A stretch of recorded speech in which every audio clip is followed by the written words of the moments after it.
V tejto chvíli už mám pri mikrofóne Lukáša Nôtu, najproduktívnejšieho hráča celej sezóny.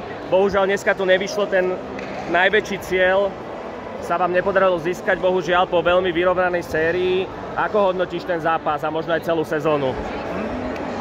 Ja to hodnotím asi úspešne. Boli sme víťazi základnej časti, čo bolo pre nás veľmi cenné, v podstate to nám niečo ukázalo. To play-off tiež bolo pre nás náročné, ale myslím si, že sme to dotiahli veľmi dobre. Ten piatý zápas už bol taká lotéria, že kto urobí menej chyb, kto dá viacej golov. Čiže takto hodnotím, že superovi gratulujem určite. Keby sme boli možno viac efektívni, nejaké chyby sme neurobili, tak sme my mohli byť opäť majstri, ale škoda, prídeme o rok silnejšie, tak by som to zhodnotil. Nabrali ste veľké skúsenosti určite. Bola to tvoja najproduktívnejšia sezóna v kariére? Minulý rok som mal ešte trošku viac bodov, ale tak je to asi ťažšie obhajovať. Predsa už si dávajú možno na mňa väčší pozor nejakí hráči. Jasné. Aj tu vo finále si myslím, že to bolo vidno.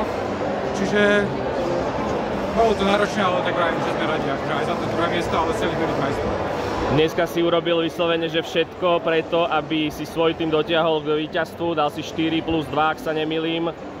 4+1, takže perfektný výkon z tvojej strany. Bohužiaľ fakt, akože celá séria bola vyrovnaná, len ten posledný zápas o 4 góly. Len šťastie nebolo asi na vašej strane. Myslím, tam keď sme dobehli Tsunami na 3-3, už to vyzeralo celkom nádejne, potom nám znova ušli. My sme museli trošku otvoriť hru, oni nám dávali, ako potom boli do prázdnej brány, čiže... Po chybách. Hej, nejaké chyby tam boli, no. Ale tak práve uvidíme, čo bude budúcu sezónu, ale budeme sa snažiť opäť byť majstri. Super, ďakujem veľmi pekne za rozhovor a práve veľa šťastia. Ďakujem pekne. Díky moc, nech sa darí, čau.